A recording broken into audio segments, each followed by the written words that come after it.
La croissance du PIB dans les pays riches ne sert plus à réduire la pauvreté. La richesse considérable que nous avons accumulée est mal répartie et ne permet pas de satisfaire les besoins des personnes en pauvreté, allant au contraire à satisfaire les désirs, fussent-ils les plus frivoles, des parties les plus riches de la population. Aux États-Unis, on a, pour la première fois dans l'histoire de l'humanité, une chute de l'espérance de vie pour des personnes faiblement qualifiées qui sont en fait devenues redondantes suite à la mondialisation, à l'automatisation des tâches qui va s'accélérer avec l'intelligence artificielle. Ces personnes sont tellement désespérées qu'elles consomment des drogues, elles consomment de l'alcool, elles se suicident et leur espérance de vie en définitive chute. Donc on a ce phénomène-là, des morts de désespoir qui est aujourd'hui bien documenté et qui vient de ce qu'une partie de la population ne bénéficie pas de cette mondialisation et se sent au contraire de plus en plus menacée. Bienvenue dans le Greenletter Club, la chaîne qui décortique les grands sujets écologiques. Aujourd'hui, nous allons parler des liens entre croissance économique, destruction des écosystèmes et pauvreté, pollution à gogo, augmentation de la pauvreté dans certains pays ou gaspillage des ressources. La croissance économique détruit la planète sans pour autant réduire la pauvreté dans de nombreux pays. D'où cette question, faut-il changer de boussole pour nos politiques économiques? Pour y répondre, nous recevons Olivier de Sculpteur, professeur de droit à l'Université de Louvain, rapporteur spécial pour les Nations Unies sur la question de l'extrême pauvreté et auteur de Changer de boussole, la croissance ne vaincra pas la pauvreté. Bonjour Olivier. Bonjour Maxime. Première question, est-ce que tu peux nous raconter ce que c'est que cette mission de l'ONU, avec un titre un peu sibyllin, qu'est-ce que c'est d'être rapporteur sur l'extrême pauvreté pour les Nations Unies? Alors les rapporteurs spéciaux sont des experts indépendants qui ne sont pas rémunérés mais qui portent la casquette ONU pour faire au gouvernement qui les nomme des recommandations sur les thématiques dont ils sont chargés. Mon rôle consiste à préparer des recommandations que je présente à l'Assemblée générale de l'ONU, au Conseil des droits de l'homme de l'ONU, à voyager dans les pays qui acceptent de coopérer avec le système. Et je ramène de ces pays des rapports qui peuvent orienter les politiques gouvernementales et soutenir les efforts de la société civile. Et donc mon rôle est de travailler sur la manière de combattre la pauvreté. En France, on a une obsession, et en France et pas que en France d'ailleurs, on a une obsession pour la croissance. Quelle est la place aujourd'hui de la croissance économique dans nos débats, dans nos institutions, dans la manière aussi de conduire nos politiques publiques? Alors c'est vrai que la croissance, l'augmentation du PIB est vue traditionnellement depuis très longtemps comme une précondition de tout le reste. Un passage obligé en quelque sorte. La lutte contre la pauvreté d'ailleurs repose en fait sur une séquence en 3 temps. On fait croître l'économie, on augmente la richesse monétaire, premier temps. Deuxième temps, on taxe les entreprises et les ménages aux revenus les plus élevés. Et puis dans un troisième temps, on va financer grâce à ces impôts les politiques publiques, les services publics, la protection sociale. Et la lutte contre la pauvreté a été essentiellement dominée par cette question-là, fiscalité progressive, politique de l'État social, redistributive. C'est tout le débat des années 50 et 60, partager les fruits de la croissance. Et au fond, la droite comme la gauche pouvaient être en désaccord sur les méthodes pour créer de la croissance, avec des politiques néolibérales de réduction des dépenses pour les uns et des politiques keynésiennes de relance par la demande pour les autres. Droite et gauche étaient en désaccord sur la manière de partager les fruits de la croissance entre notamment détenteurs du capital et travailleurs, travailleuses et État. Mais ils étaient d'accord sur un objectif, c'est qu'il fallait créer de la croissance.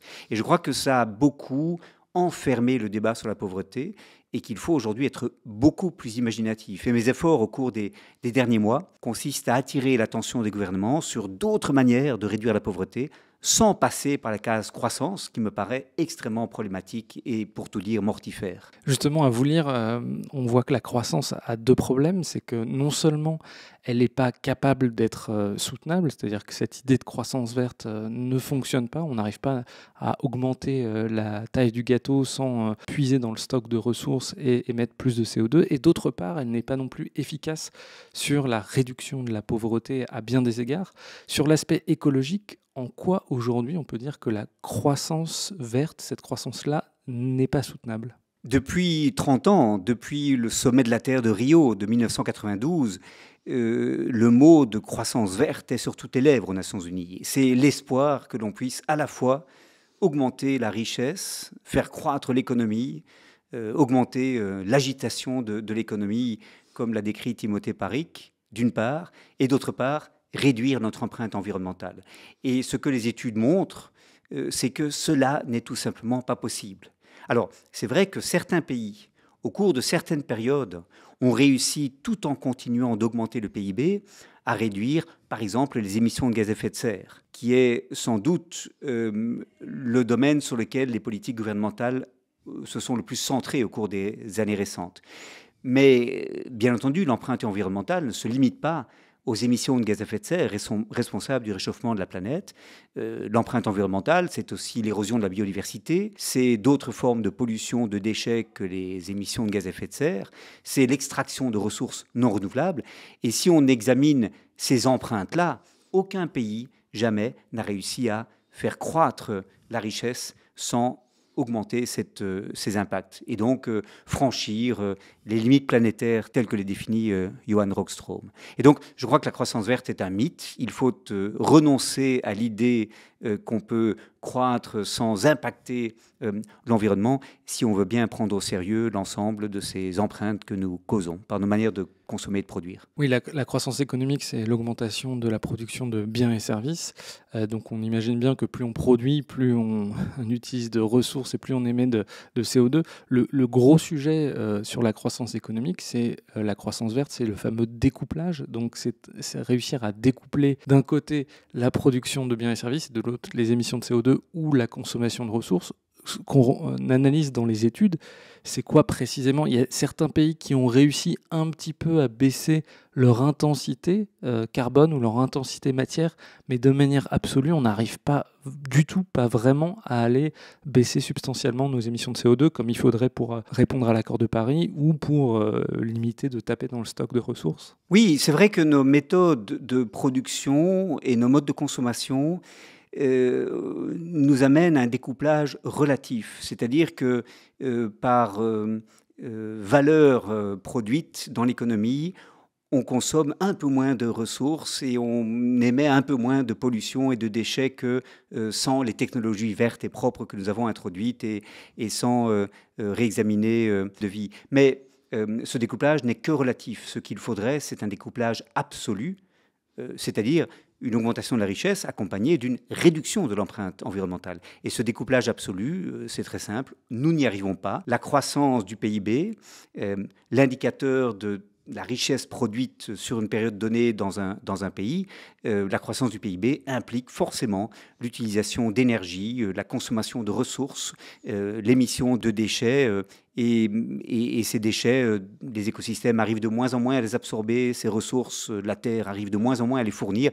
Et donc, j'arrive à la conclusion, effectivement, dans les derniers rapports que j'ai remis aux Nations Unies, qu'il fallait changer de cap et se mettre en quête de méthodes de réduction de la pauvreté qui ne passent plus par la case croissance. Dernier sujet sur cet aspect écologique, il y a ce qu'on appelle l'effet classe moyenne, vous en parlez dans un livre, c'est-à-dire qu'une des craintes d'un point de vue écologique, ça serait que les classes moyennes émergentes des grands pays du Sud, qui représentent des millions, voire des centaines de millions de personnes, se mettent à consommer de la même manière que les gens au Nord. Alors évidemment, on ne peut pas le reprocher de vouloir consommer comme les gens au Nord, et en même temps, ça serait une catastrophe écologique, une catastrophe qui nous mènerait vers un climat vraiment extrêmement compliqué. Oui, tout à fait. On a des écarts évidemment très importants d'empreinte écologique selon le pays où l'on se place.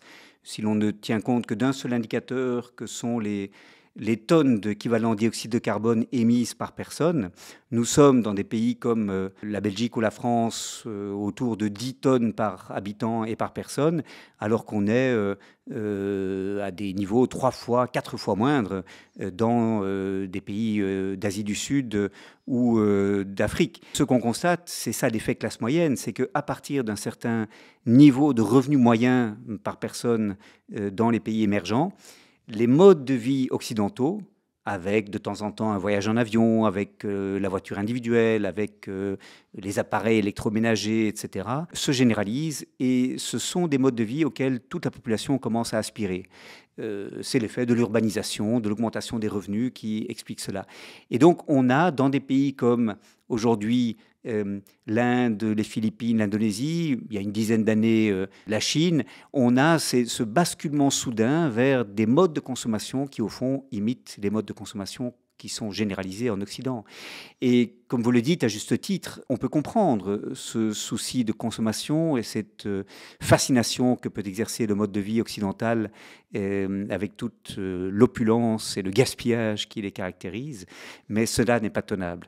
Et donc, il faut s'interroger sur la manière d'encourager plutôt des comportements plus sobres et que la nouvelle norme sociale soit une norme de sobriété, de suffisance et pas de gaspillage et de consommation à outrance comme cela est imposé par le modèle occidental de consommation. Alors l'argument massue des partisans de la croissance, à chaque fois qu'on parle avec eux, c'est de dire que finalement la croissance économique a permis à des centaines de millions, voire à des milliards de personnes de sortir de la pauvreté.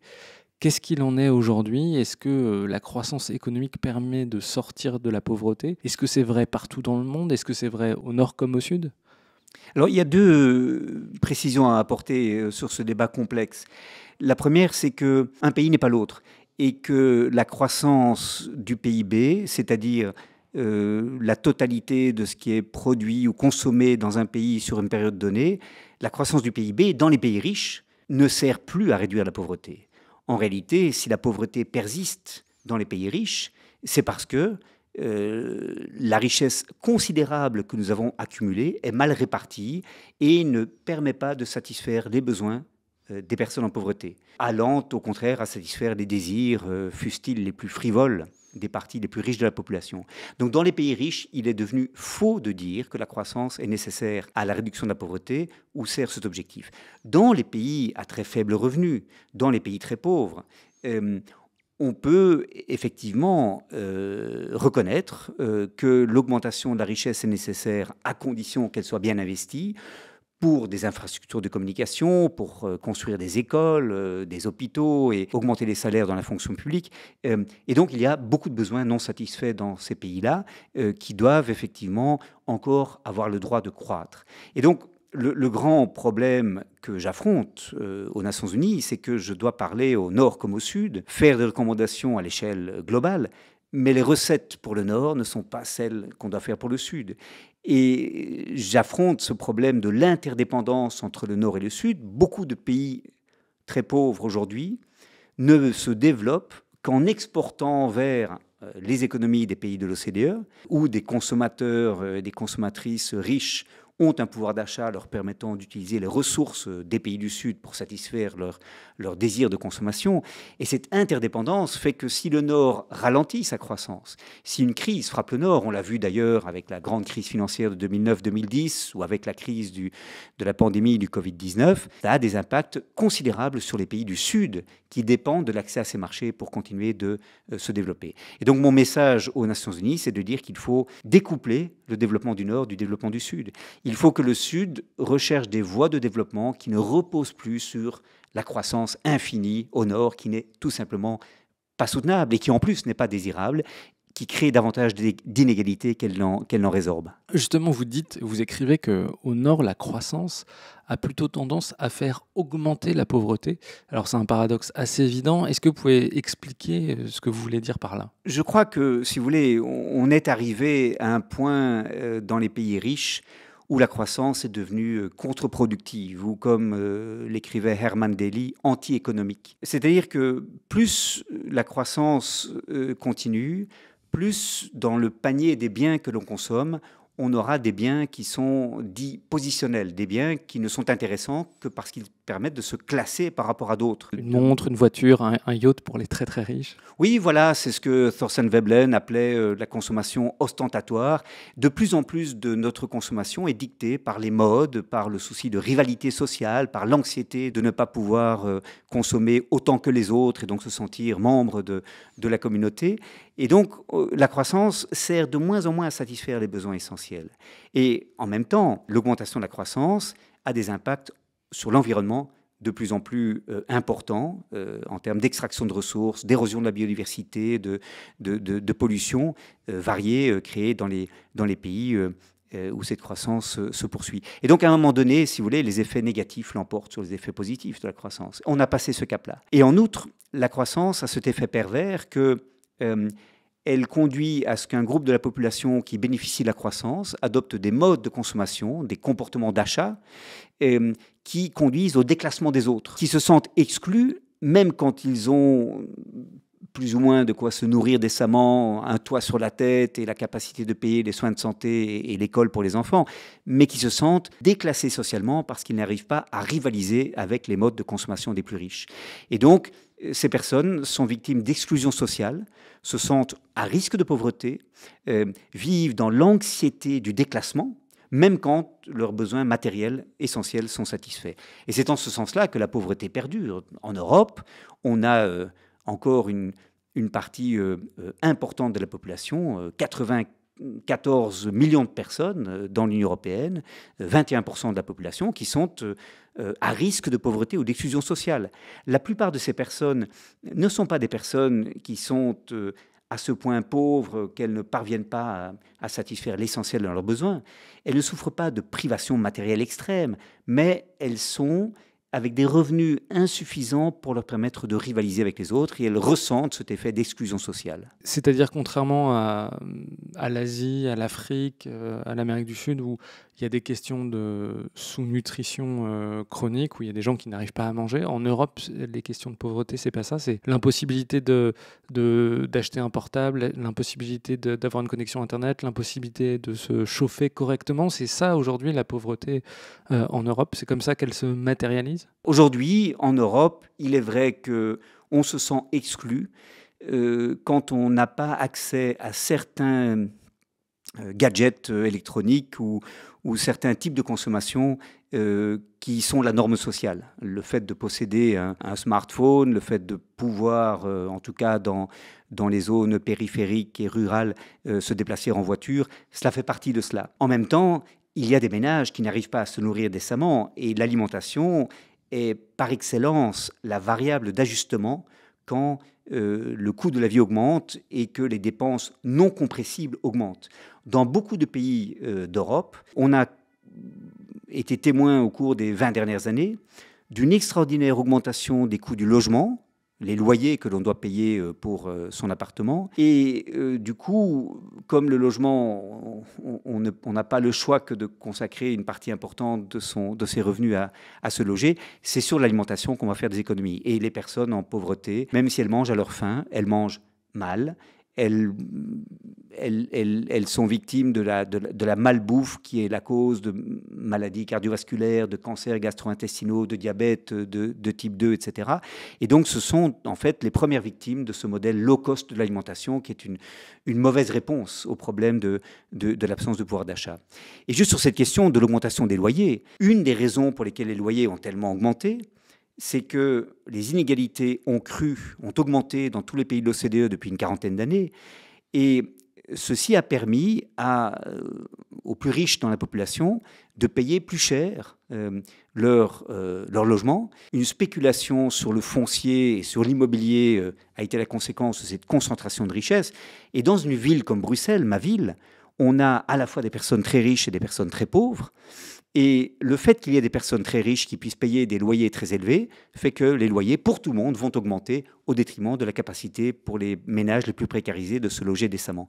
Et donc, ne voyons pas la pauvreté comme simplement la privation matérielle extrême de ce qui est essentiel à une vie décente. La pauvreté, c'est aussi être victime de cette concurrence qu'on se livre pour l'accès à certains biens et dont on peut se trouver exclu quand d'autres peuvent mettre en fait beaucoup plus d'argent sur la table pour cette mise aux enchères que constituent les rapports de marché. Souvent, on lit dans les rapports assez élogieux sur la croissance, le fait que l'extrême pauvreté ait reculé massivement dans le monde. C'est une conception monétaire de la pauvreté, c'est-à-dire le chiffre c'est 2 dollars par jour et par habitant, mais il y a un hiatus par rapport à ce qu'est la pauvreté en France. On dit qu'en France il y a par exemple 9 millions de pauvres. C'est pas les mêmes pauvretés, on compare pas les mêmes choses en fait, et réellement en Europe, en France, en Belgique, il y a encore beaucoup de pauvres. Oui, les bulletins de victoire que l'on entend de la part de la Banque mondiale en particulier, qui est chargée de suivre l'objectif de développement durable numéro 1,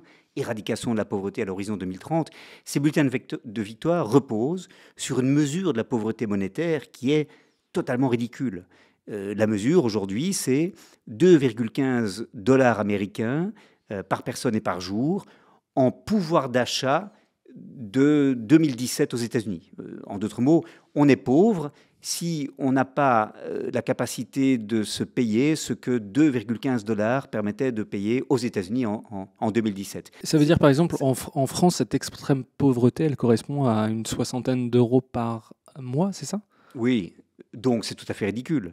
C'est-à-dire que ça n'a aucun sens de dire qu'on est plus pauvre en France dès lors qu'on dépasse ce seuil de 70 ou 80 euros par mois. C'est absolument ridicule. Donc ce chiffre, en fait, ou cette mesure d'extrême pauvreté, elle a des origines historiques dans les années 80, mais essentiellement, elle n'est utile que pour les pays les plus pauvres de la planète, où les 3/4 de la population n'ont pratiquement pas de revenus et reposent sur des liens de solidarité familiale pour ne pas mourir de faim. Et cette mesure correspond à ce que dans ces pays, l'on a besoin comme revenu pour précisément ne pas mourir de faim. Pour nous, c'est tout à fait inutile. Et heureusement, Eurostat, qui est l'agence qui, pour l'Union européenne, réunit les statistiques pour l'Union européenne, les 27 États membres, a une mesure de la pauvreté qui est beaucoup plus intéressante et qui repose sur 3 critères. 1, la privation matérielle sévère. C'est un panier de 13 dépenses et on est considéré comme pauvre si on n'arrive pas à satisfaire 9 de ses besoins. Qui sont par exemple?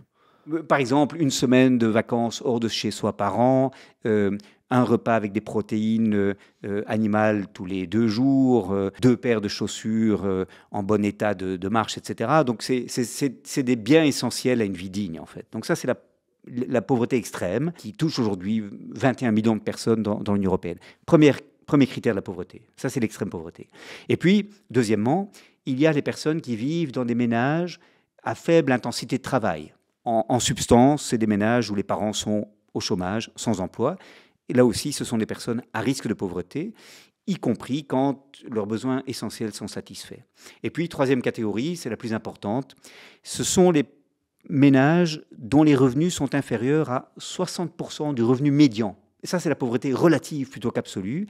Et ça, c'est la pauvreté définie comme, au fond, les personnes en bas de l'échelle sociale lorsque les inégalités augmentent. Et très clairement, on peut avoir, dans certains pays, une réduction de la pauvreté, y compris si les conditions matérielles sont moins bonnes, si les inégalités sont réduites. Par exemple, la Grèce, en 2010-2012, a dû traverser une période de crise incroyablement violente pour la population. Et paradoxalement, comme le revenu de tout le monde avait chuté très nettement, les inégalités se sont réduites et il y avait moins de personnes à risque de pauvreté liées au fait qu'elles sont en bas de l'échelle sociale. Mais donc, ce sont des mesures qu'il faut manier avec prudence. Mais ce qui est intéressant dans ces mesures d'Eurostat quand même, c'est que la pauvreté n'est pas seulement l'incapacité à avoir accès aux biens matériels essentiels à répondre aux besoins physiologiques, mais est aussi une mesure des inégalités. Ce qui est intéressant, c'est qu'on voit que la pauvreté, en tout cas dans les pays du Nord, elle est beaucoup liée au rapport aux autres, un sentiment d'humiliation. Vous dites, si on ne peut pas partir en vacances, si on ne peut pas payer des funérailles, si on ne peut pas... on a l'impression de ne pas pouvoir faire ce que les autres font. Il y a un sentiment de frustration, d'humiliation. Ça, c'est un des carburants du populisme aussi. On voit se développer partout dans les pays occidentaux, des populismes aux États-Unis, en France, en Europe en général. Cette pauvreté, c'est le carburant du populisme? Ah, je le crois. Les travaux de Thomas Coutreau, par exemple, sur les travailleurs et travailleuses pauvres, méprisés, précarisés le montre bien. Le lien entre cette précarisation du travail et le populisme est très clair. De manière plus générale, les personnes en pauvreté parlent non pas seulement de l'absence de revenus, de l'incapacité à satisfaire ses besoins essentiels, mais aussi du mépris, du regard de l'autre, de la discrimination qu'elles subissent, des humiliations permanentes qu'elles subissent. L'enfant qui est à l'école, moqué par ses camarades parce qu'il n'est pas bien habillé, des personnes qui n'arrivent pas à se faire soigner, dont la denture par conséquent est très laide, les personnes qui n'ont pas les codes culturels et par conséquent ne sont pas à l'aise en société, par conséquent ont du mal à trouver de l'emploi. La pauvreté, c'est aussi cela. Et il y a donc une dimension de pauvrophobie, hein, de stéréotypes négatifs envers les personnes en pauvreté qu'elles subissent au quotidien, et ça fait partie de l'expérience d'être pauvre. C'est la raison pour laquelle je considère que pour lutter efficacement contre la pauvreté, il ne suffit pas de garantir un salaire minimum décent pour celles et ceux qui travaillent ou de donner des allocations sociales. Il faut encore combattre ces préjugés négatifs, cette pauvrophobie qui subsiste dans nos sociétés. Il y a un sujet qui est intéressant, et ça concerne principalement les pays du Sud, mais pas que, aussi les pays du Nord, c'est que d'un point de vue environnemental, la consommation frénétique de biens et services, mais surtout de biens, ça conduit à détruire des milieux, et on constate que de plus en plus, les pauvres vivent dans des milieux qui sont pollués, à proximité des décharges, à proximité des mines, à proximité d'infrastructures bruyantes, polluantes, à proximité d'usines, à proximité de forêts qui sont détruites. La croissance aussi, elle détruit les milieux naturels, ce qui apporte forcément du bien-être, mais aussi une qualité de vie aux citoyens. Oui, je crois que c'est une dimension sous-estimée et hyper importante de la pauvreté. C'est qu'elle se traduit aussi par une ségrégation géographique. Les personnes vivant de faibles revenus ou précarisées n'ont pas vraiment le choix du lieu où elles résident. Elles vont là où les loyers sont abordables. Et quels sont ces lieux? C'est souvent à proximité des sources de pollution, à proximité des grandes routes, des endroits très pollués, avec très peu d'espace vert. Et cela a évidemment des conséquences considérables sur leur santé mentale. Je viens de rendre un rapport aux Nations Unies sur les liens entre pauvreté et santé mentale. Et un des constats que je fais dans le rapport, c'est que le développement de l'enfant est entravé par l'absence d'accès à la nature, à la forêt. Et dans beaucoup de quartiers précarisés, on a peur de sortir parce que c'est violent, c'est pollué, c'est sale. Et c'est une source majeure de discrimination envers les personnes en pauvreté. Il faut vraiment réinvestir dans les quartiers populaires des espaces verts. Ce n'est pas seulement pour des raisons écologiques, créer des îlots de fraîcheur dans la ville et réduire la pollution atmosphérique. C'est aussi une question de justice sociale. Aujourd'hui, de plus en plus, on a une ségrégation liée à la pauvreté dans les grandes villes, avec des impacts considérables pour l'enfant en particulier. La croissance économique, cette idée que la croissance permet d'éradiquer la pauvreté, est-ce que ce n'est pas aussi le cheval de Troie d'un point de vue mondial de la globalisation, d'une globalisation libérale? C'est-à-dire que voilà, on prône des mesures pour libéraliser et pour favoriser la croissance en échange de réduction de droits de douane, de réduction de toutes les structures traditionnelles. Cet argument de la croissance économique, c'est pas le cheval de Troie justement d'une globalisation extrêmement libérale? Oui, bien entendu, la grande poussée de la mondialisation économique, avec l'abaissement des obstacles aux échanges, la conclusion de traités d'investissement et de traités de libre-échange favorisant les échanges internationaux. Cela date des années 80. Ça a été renforcé après la création de l'OMC en 1994, entré en vigueur le 1er janvier 1995. Et il s'agissait, dans ces années 80 et 90, de répondre à la crise économique. On n'arrivait plus à créer assez d'emplois dans les pays riches suite au choc pétrolier de 1973.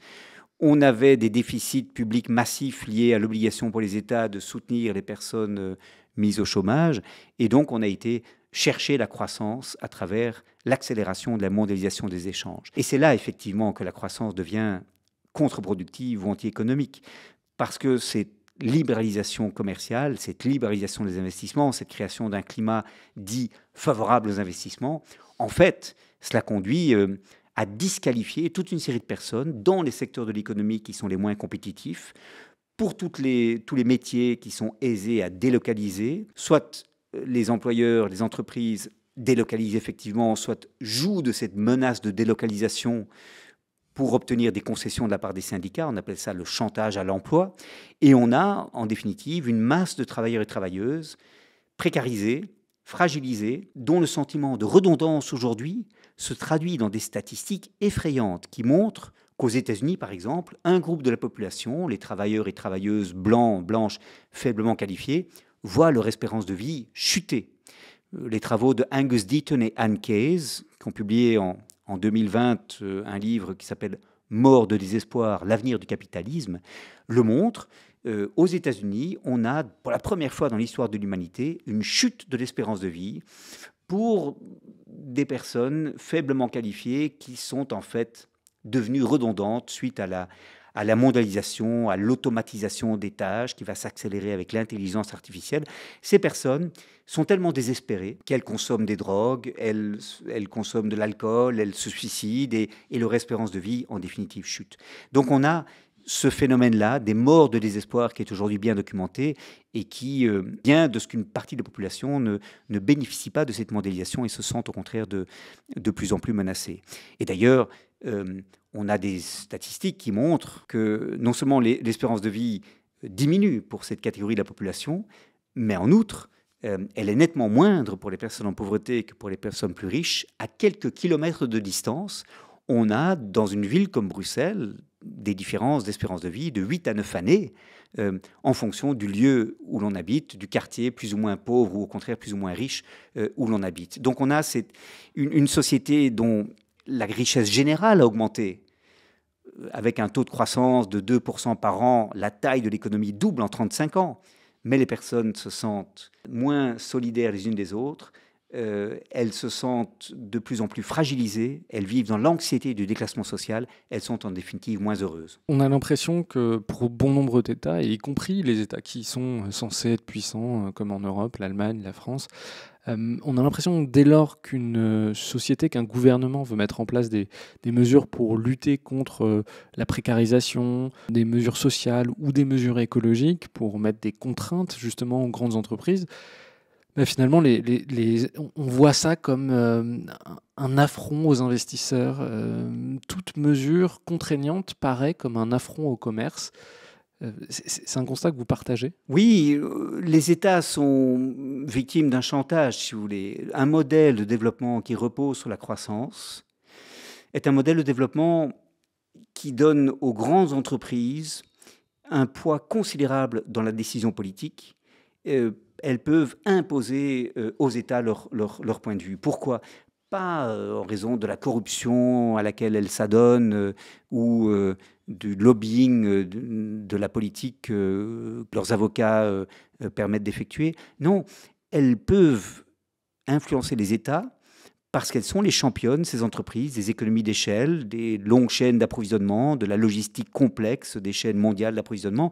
Et donc, elles sont en fait les championnes de cette production de masse pour satisfaire la consommation de masse. Et les gouvernements entendent de la part de ces entreprises qu'elles doivent pouvoir travailler si on veut continuer à écouler des produits low cost pour satisfaire les besoins de consommation des populations. Et donc les gouvernements sont très mal pris parce que toute réglementation excessive, toute augmentation des impôts sur les entreprises est dénoncée comme décourageant l'investissement, décourageant la création d'emplois, accélérant les délocalisations vers les pays où les salaires sont les plus bas, où les contraintes environnementales et sociales moins strictes. Et donc, c'est ce chantage permanent auquel les gouvernements aujourd'hui sont soumis. Dans le logiciel des économistes classiques, avec Ricardo notamment, on voit que la libre concurrence entraîne une spécialisation des pays, et donc c'est vu comme quelque chose de positif. Voilà, Ricardo prend l'exemple entre l'Angleterre et le Portugal, mais cette spécialisation, en fait, dans les pays du Sud, elle conduit aussi à une spécialisation d'accueillir des déchets, d'exploiter des ressources massivement, des ressources agricoles, des ressources minières. En fait, spécialisation, pour des pays pauvres, ça peut être un vrai fardeau. Oui, alors il y a deux problèmes ici. Le premier, c'est que, comme le disait Eduardo Galeano, dans la division internationale du travail, certains pays se spécialisent à gagner et d'autres à perdre. C'est-à-dire que des pays qui se spécialisent dans la fourniture de matières premières, dans l'extraction de ressources ou dans la production agricole, tous des produits ou des matériaux à faible valeur ajoutée, ce sont des pays qui n'ont pas d'avenir, en fait. C'est des pays qui vont continuer à fournir du soja, du bœuf ou des minéraux aux pays riches.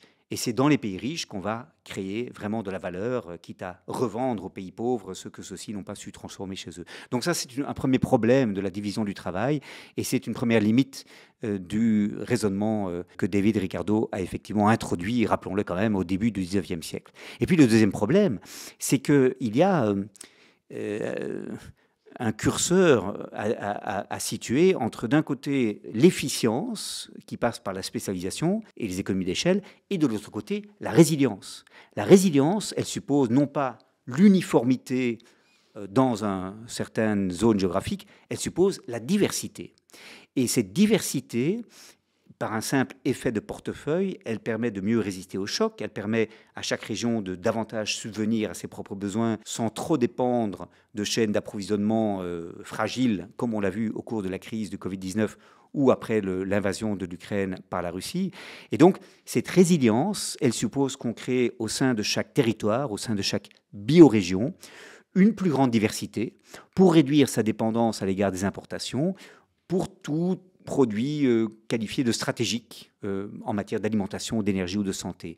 Et je crois qu'aujourd'hui, les pays européens comprennent la nécessité de reconstruire une certaine résilience par la diversité, d'où tous ces discours sur la souveraineté économique. Et on constate aujourd'hui qu'on est allé peut-être trop loin dans l'hyper-spécialisation des régions liées à l'échange international. Ce qui frappe, et vous avez travaillé sur l'alimentation il y a quelques années, c'est qu'on voit plein de pays justement se spécialiser et en fait on a l'impression que le vent du libéralisme avec la croissance économique arrive avec une agriculture industrialisée. En Afrique de l'Ouest, ça va être le cacao, en Amérique du Sud, le soja, le bœuf, de l'huile de palme en Asie du Sud-Est, et que toutes ces agricultures, ces industries, en fait, réellement, détruisent les tissus sociétaux, l'alimentation et l'agriculture qui permet aux gens de se nourrir réellement. Voilà, on remplace une agriculture par une agriculture industrialisée. C'est ça les conséquences aussi de la croissance économique dans un monde libéralisé? Oui, absolument. Il y a des conséquences agronomiques tout à fait attestées liées à cette spécialisation de chaque région. En fait, quand une région se spécialise par exemple, dans la production d'huile de palme pour l'Indonésie ou la Malaisie ou de soja pour le Brésil, ce sont des territoires entiers qui vont être cultivés sous forme de monoculture. Les nutriments des sols vont être du coup très érodés. Les sols vont perdre leur fertilité naturelle. On n'aura pas du tout des combinaisons vertueuses grâce à la polyculture élevage entre les animaux, les arbres et les plantes que l'on cultive.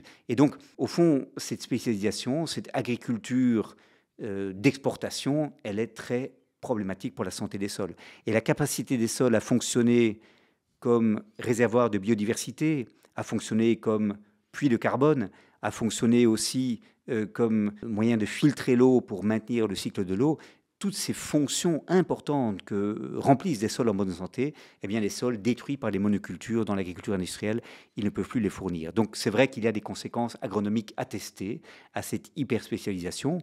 Et je constate d'ailleurs que le dernier Marx, au cours de la dernière période de sa vie, dans les années 1850-1875, avait alerté sur ces dangers. On a un Marx écologique qui aujourd'hui revient à la mode. Ça tombe bien que vous parliez de Marx, parce que à la fin de votre livre, vous dites qu'il faut revoir de fond en comble, alors vous ne le dites pas comme ça et pas avec ces mots, mais il faut revoir de fond en comble la notion de propriété, parce que c'est la propriété qui nous amène là où on en est. Il faut retravailler le rapport des communs, remutualiser tout un tas de biens et services, sinon on n'arrivera pas à réduire notre impact sur les ressources. Oui, je crois que nous sommes nombreuses à arriver à ce même constat aujourd'hui, que le discours des communs doit être réhabilité parce que c'est une condition de sortie de la crise écologique. Je m'explique. Tant que des ressources sont gérées par l'État, elles seront gérées de manière bureaucratique, centralisée, et les normes que l'État voudra imposer seront perçues comme imposées de l'extérieur par les communautés, par les individus. Ça risque de ne pas marcher, ne fût-ce que parce que l'État n'est pas perçu comme légitime et que les gens n'ont pas envie de se voir imposer des injonctions venues d'en haut. Et puis, l'autre solution qui consiste à privatiser ces ressources, à les faire répondre aux lois du marché, c'est très problématique parce que ces ressources seront alors exploitées en vue de faire du profit, de maximiser le retour sur l'investissement que constitue l'accaparement de ces ressources et les externalités négatives qui en résultent pour l'environnement ne seront pas prises en compte. Donc, ni la privatisation par le marché, ni l'étatisation par la prise en charge par l'État ne sont vraiment des bonnes solutions. Et donc, assurer une gestion par les communautés d'utilisateurs de certaines ressources, par exemple des forêts, des plans d'eau, ou même des jardins potagers urbains ou des institutions comme des écoles ou des hôpitaux, ça peut être très intéressant parce que le but de profit ne sera plus prioritaire et qu'on aura une gouvernance démocratique par les utilisateurs et utilisatrices eux-mêmes qui seront peut-être plus attentifs aux impacts de long terme et aux impacts sur la communauté environnante, eux-mêmes, des modes de gestion dont ils font le choix.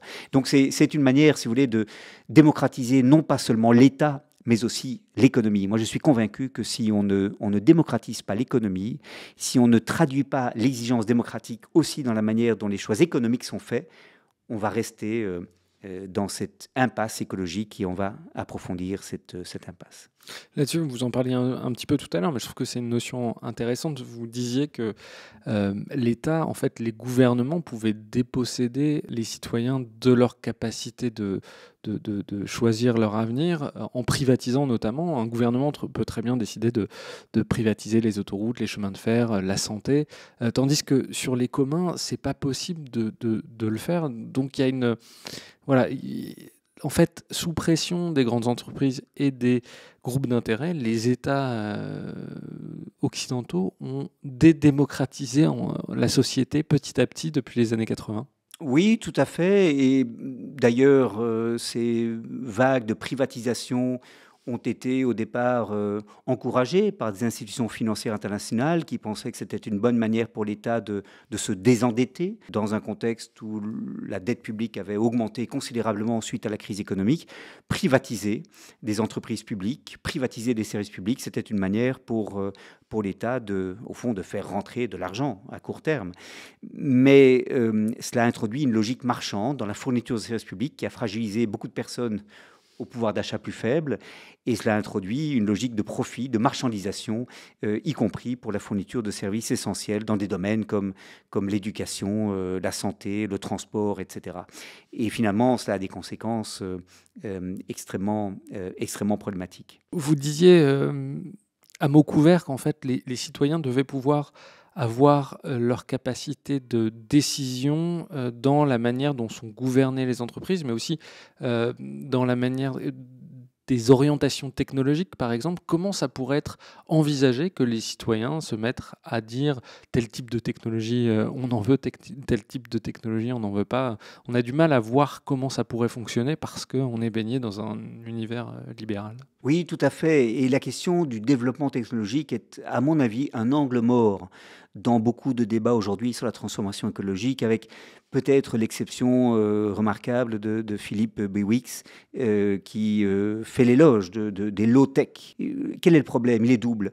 D'abord, on a souvent l'impression que les trajectoires technologiques sont en quelque sorte des trajectoires naturelles, qu'au fond, les sauts technologiques qu'on pourrait faire, quels qu'ils soient, sont bénéfiques et que la seule question à se poser, c'est celle de l'utilisation qu'on va faire ensuite des technologies. C'est incorrect. Il y a des technologies qui ne sont pas en soi désirables et dont l'introduction d'ailleurs amène des effets rebonds bien documentés aujourd'hui, c'est-à-dire que on croit gagner en efficience par l'introduction de telle ou telle technologie, mais du coup, on va stimuler des phénomènes de surconsommation et de dédouanement moral par rapport à la consommation, liés à ce que la consommation est moins immédiatement énergivore ou polluante. Donc ça, c'est une difficulté. C'est de croire que la trajectoire technologique est quelque chose de naturel qu'on ne peut pas influencer. Et puis, deuxième difficulté, c'est qu'aujourd'hui, l'essentiel des choix technologiques résulte des choix d'investissement dans leurs programmes de recherche et développement des entreprises privées. Et en quoi les entreprises investissent-elles? Elles investissent dans des technologies qui soit augmentent la productivité au travail, donc les bénéfices pour les actionnaires, soit encouragent des transformations technologiques qui vont créer une nouvelle demande dans le chef des consommateurs. On ouvre des nouveaux marchés en écoulant sur les marchés des nouveaux produits, des nouveaux gadgets qui tout d'un coup deviennent indispensables à ce que les gens se sentent heureux et puissent rivaliser avec leurs voisins en termes de consommation. Et ces motifs d'augmenter la productivité du travail, quitte à détruire de l'emploi, et de faire vendre plus en mettant des nouveaux gadgets sur le marché, ces motifs me paraissent très problématiques. De quoi avons-nous besoin? Nous avons besoin de technologies qui créent de l'emploi et des technologies qui économisent les ressources. Et ces choix-là ne sont pas des choix qui intéressent spécialement les entreprises. Donc je crois que le fait que l'essentiel des trajectoires technologiques sont décidées par les entreprises dans le but d'augmenter leur part de marché et dans le but de satisfaire les attentes des actionnaires, c'est très problématique. Vous parlez parfois de société post-croissance. Qu'est-ce que ça veut dire? À quoi ça ressemble une société post-croissance? Quels sont les grands changements par rapport à la société qu'on connaît aujourd'hui? Une société post-croissance est une société qui arrête de fétichiser le PIB comme indicateur de succès et qui se désintéresse de cet indicateur, qui est agnostique par rapport à l'évolution du PIB. Une société post-croissance est une société qui met au centre de ses préoccupations l'amélioration du bien-être, de la convivialité, la reconstitution du capital social, c'est-à-dire des liens qui existent entre ses membres et qui permettent de créer les conditions permettant à chacun de se sentir épanoui, heureux et solidaire des autres au sein de la communauté. C'est ça une société post-croissance.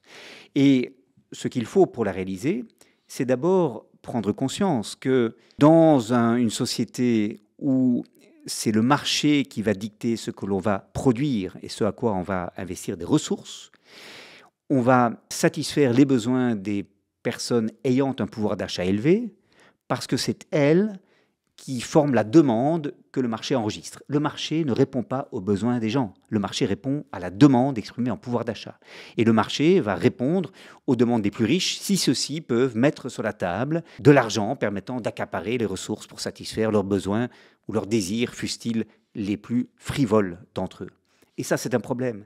Donc une société post-croissance est une société qui doit être attentive à ce que les ressources rares, précieuses, dont elle dispose, soient utilisées par priorité pour satisfaire les besoins des plus pauvres, des ménages les plus précaires, soit investis dans la santé, l'éducation, des logements décents, abordables, y compris pour les ménages précarisés, les transports en commun.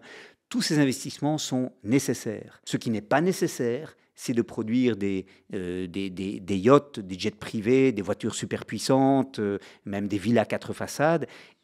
Tous ces produits ou tous ces biens que les riches peuvent se payer en commandant l'usage des ressources matérielles et le talent des architectes, mais qui ne sont pas finalement de nature à faire reculer la pauvreté et qui au contraire créent des écarts qui sont source de mal-être pour les personnes qui sont en bas de l'échelle sociale. Mais pour comprendre ce que vous dites, ça veut dire que dans une société post-croissance, il n'y a plus de milliardaires, il n'y a plus de multinationales? C'est ce à quoi ça ressemblerait? Disons que les plus riches devraient être très fortement taxés, et non seulement sur leur revenu, qui est d'ailleurs beaucoup moins impressionnant que leur patrimoine en général. Et c'est une société qui financerait les services qu'elle rend à sa population par d'autres moyens de financement que des moyens qui dépendent de la croissance. Je m'explique, tant qu'on financera les services publics, la protection sociale, par des ponctions sur le travail, ou par des ponctions sur la richesse créée, on continuera à dépendre de la croissance du gâteau, de l'augmentation de la richesse, pour pouvoir financer ces services qu'on rend à la population. Si on a une fiscalité qui taxe bien davantage le patrimoine que les revenus, qui taxe bien davantage les hauts patrimoines que les patrimoines plus faibles, qui taxe les successions, par exemple, on peut avoir un financement de ces services publics qui ne dépend pas de ce métabolisme de l'économie. Et donc, une société post-croissance est aussi une société qui revoit la manière dont on finance les services qu'on rend à la population, de manière à la fois à créer de la justice sociale, mais aussi de manière à créer une exploitation des ressources beaucoup moins mortifères et condamnées à l'échec. Vous parlez, pour réduire de la pauvreté, d'actions à triple dividende. Qu'est-ce que ça veut dire? Est-ce que vous avez des exemples de ces dividendes qui seraient bénéfiques? La notion est apparue dans un rapport que j'ai remis aux Nations Unies pendant la crise du Covid-19. À l'été 2020, les Nations Unies me demandaient un rapport sur la manière de reconstruire en mieux après la crise du Covid-19. Building back better était l'expression anglaise à la mode à l'époque. Et dans ce rapport, j'ai tenté de montrer que dans une série de domaines, le bâtiment, la construction, l'agriculture, l'alimentation, la mobilité et l'énergie, on pouvait adopter des mesures opérant la transformation écologique des sociétés qui cochaient 3 cases. C'est ça les mesures à triple dividende. 1, qui réduisait notre empreinte environnementale, économisant les ressources, causant moins de déchets de pollution. 2, créant de l'emploi. Et 3, permettant à des ménages précarisés, des ménages en pauvreté, d'avoir accès à des biens et services essentiels à une vie décente. Et donc, dans ces différents domaines que j'ai énumérés, bâtiments, agriculture, alimentation, mobilité, énergie, on peut identifier des mesures qui respectent ces 3 conditions. Par exemple, l'investissement dans le transport en commun, c'est une manière évidemment de réduire la pollution liée à l'usage de la voiture individuelle, notamment nocive dans les villes, mais c'est une manière aussi de créer de l'emploi pour faire fonctionner les métros, les bus, les trains, les trams, et c'est une manière de rendre le droit à la mobilité accessible à tous et toutes, même aux ménages qui n'ont pas accès à la voiture individuelle. Ou bien, pour prendre un deuxième exemple, l'isolation des bâtiments. C'est une manière, évidemment, de réduire les émissions de gaz à effet de serre considérables qui résultent de la mauvaise isolation de ce que nous habitons, des passoires thermiques. C'est une manière aussi de créer des emplois dans le secteur de la construction. Et c'est, troisièmement, une manière de réduire la facture de chauffage des ménages qui habitent dans des bâtiments mal isolés. Donc ce sont ces mesures-là qui permettent de réconcilier, si vous voulez, un souci de justice sociale, de création d'emplois, avec un souci de réduire notre empreinte écologique. Et c'est là-dessus que, à mon avis, la transformation écologique doit se reposer. Et c'est une alternative à l'idée dominante qui est qu'il faut opérer la transformation écologique par tous les moyens et ensuite compenser les ménages qui en sont les perdants, par exemple par des primes énergie ou par des primes pour l'achat d'une voiture électrique. Une des grandes craintes, et une crainte qui peut être comprise, c'est que pour beaucoup de gens, et d'ailleurs ça s'appelle la loi d'Okun, c'est-à-dire que la croissance égale la création d'emplois. Sauf que quand on réfléchit, on se dit qu'il y a plein de mesures décroissantes ou post-croissantes qui en fait sont plus intenses en travail. Je prends un exemple, l'agroécologie, il y a moins de machines-outils dans les champs et donc il y a plus de personnes qui travaillent. Qu'est-ce qu'il en est là-dessus? Est-ce qu'il y a des études? Est-ce qu'on sait si ces mesures décroissantes, post-croissantes, pourraient être intensives en emploi? Dit autrement, est-ce que des mesures de décroissance ou de post-croissance, ça permet d'avoir beaucoup d'emplois quand même? Oui, la loi d'Okun est fausse. Arthur Okun avait effectivement mis en avant cette corrélation qu'il postulait entre l'augmentation du PIB et la création d'emplois qui intuitivement paraît juste. Mais en réalité, si la croissance résulte de l'introduction de technologies qui augmentent la productivité du travail et qui réduisent le besoin par conséquent de travailleurs et travailleuses, elle a des effets contre-productifs pour l'emploi. Et on a dans l'OCDE, d'ailleurs, depuis 30 ans, une croissance qui ne crée plus d'emplois. Donc c'est une loi qui est à prendre avec beaucoup de précautions. Il est sans doute nécessaire d'aller vers des modes de production qui créent de l'emploi plutôt que vers des modes de production qui, grâce à l'amélioration de la productivité du travail, détruisent de l'emploi. Encore faut-il que ces travailleurs et travailleuses soient décemment payés. Et par exemple, c'est vrai que les modes de production agroécologiques sont plus intensifs en main-d'œuvre, Mais le problème, c'est que l'agroécologie ne peut pas être aussi compétitive sur les marchés. Et tant que les consommateurs et consommatrices feront des choix d'achat principalement dictés par le prix, cela va être un problème. Et c'est un problème tant que l'on n'oblige pas l'agriculture conventionnelle, industrielle, à internaliser les impacts sociaux, sanitaires, environnementaux qu'elle cause, pour, au fond, rétablir une certaine loyauté dans la concurrence et pour donner à l'agroécologie ses chances. Pour dire les choses autrement, c'est important d'aller vers des modes de production qui créent des opportunités de travail décents pour les gens, mais il faut protéger les consommateurs et consommatrices impactés par l'augmentation des prix. Et c'est la seule manière, si vous voulez, pour que ces modes de production alternatifs soient viables économiquement. L'avantage quand on est rapporteur de l'ONU sur ces questions, c'est qu'on a une certaine influence et vous avez rencontré le pape. Qu'est-ce que vous vous êtes dit sur cette question avec le pape ? Le pape a publié sur ces sujets 2 encycliques qui sont complémentaires. On a beaucoup parlé de l'encyclique Laudato Si de 2015 qui met en avant le concept d'écologie intégrale. Et l'intérêt de ce concept, c'est de souligner le fait que on ne peut pas répondre à la crise écologique ou aux crises écologiques au pluriel simplement par des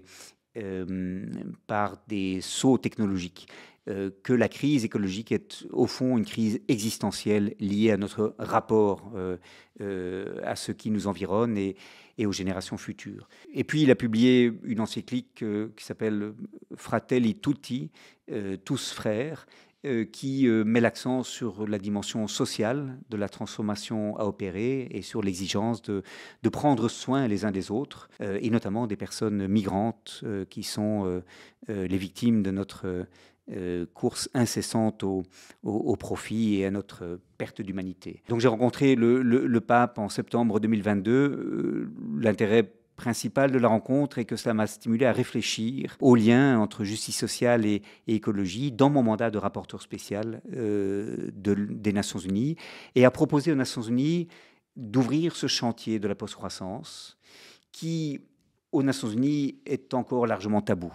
On a adopté le 23 septembre dernier à New York un document très important, résultat de longs mois de négociations, le Pacte pour l'avenir.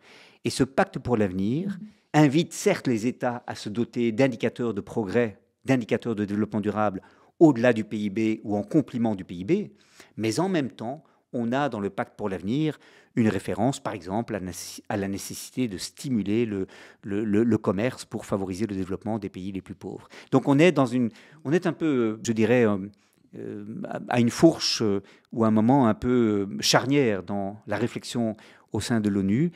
Les partisans de la post-croissance sont encore minoritaires, mais ils forment une alliance de plus en plus forte qui se fera entendre de mieux en mieux.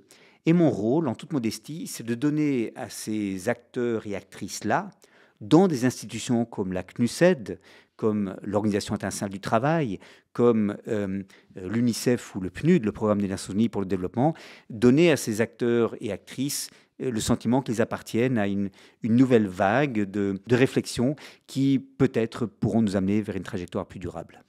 Dernière question, justement, c'est lié. On a l'impression, en France en tout cas, qu'il y a une forme de réflexion, quelques intellectuels qui travaillent sur ces questions-là, Dominique Méda, Agnès Sinaï, Timothée Parrique. Enfin, on sent qu'il y a une sorte de bouillonnement intellectuel autour de ces questions-là. Et en même temps, on a l'impression que ça ne percole pas dans le monde politique, que ça ne percole pas, ou très peu dans le monde économique également.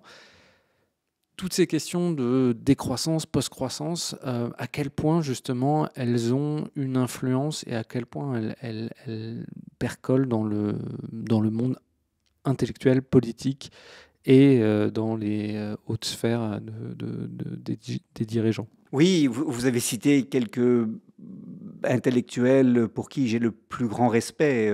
On pourrait ajouter parmi eux Vincent Liégé, par exemple, Yves Cochet, qui ont été aussi, Yves Cochet parmi les précurseurs de cette pensée de la post-croissance, voire de la décroissance que certains revendiquent comme concept. C'est le cas de Timothée Paric, dont j'admire beaucoup les travaux. Serge Latouche, on ne cite pas aussi les plus anciens, parce que c'est quand même des travaux qui sont un peu plus vieux. Georges Roguet, bon, je ne vais pas réussir à le citer. Oui, et en définitive, tout ça part de André Gortz et Ivan Illich, sur qui nous avons pris 50 années de retard aujourd'hui. Pourquoi est-ce que ça ne percole pas ? Je crois qu'un obstacle majeur est celui de la dette publique et de l'équilibre des comptes. Et c'est l'argument principal que j'ai rencontré dans les consultations que j'ai conduites au moment de préparer ce rapport pour les Nations Unies intitulé « Éradiquer la pauvreté au-delà de la croissance ». Nous sommes aujourd'hui dans une situation où beaucoup d'États ont une dette publique à des niveaux exceptionnellement élevés, suite à la crise du Covid-19, suite à l'invasion de l'Ukraine par la Russie et aux mesures de soutien à l'économie que les États ont dû prendre, ils sont très fortement endettés. Et la dette implique que dans les budgets publics, les intérêts sur la dette représentent une part de plus en plus importante. On voit parfois la dette, les intérêts de la dette augmenter avec un effet boule de neige qui rend extrêmement problématique la gestion des comptes publics. Et évidemment, sans croissance, la dette est plus difficile à rembourser. Le poids de la dette est d'autant plus lourd que l'économie n'augmente pas son volume, si vous voulez. Donc, travailler sur la dette, la manière de répondre à l'enjeu de désendettement de l'État est tout à fait essentielle. Et ça doit être fait de deux manières. D'abord en distinguant dans les investissements qui sont problématiques de ceux qu'il faut faire pour garantir la prospérité des générations à venir. Moi, je pense qu'il y a des investissements indispensables, par exemple pour les infrastructures de transport en commun, pour les énergies renouvelables qu'il faut faire aujourd'hui. Et on a des calculs qui évaluent, si vous voulez, le montant des investissements requis. Et deuxièmement, il faut des modes de financement de l'État qui ne reposent pas sur la croissance pour sortir de cette espèce de verrou qui s'impose à nous. Donc je pense que c'est l'explication principale. Et il y a aujourd'hui aux Nations Unies une réflexion importante sur la réforme de l'architecture financière internationale, la question de la restructuration et de l'effacement de la dette, principalement pour les pays pauvres très endettés, mais cette question de la dette publique, elle hante aussi les gouvernements des pays riches. Donc je crois que c'est l'explication principale, et donc à nous, aux progressistes qui réfléchissent dans une démarche fondée sur l'idée de post-croissance, de répondre à ces questions que les gouvernements se posent. Olivier De Scutter, un grand merci d'être venu au micro du Greenetter Club. Avec grand plaisir. À bientôt.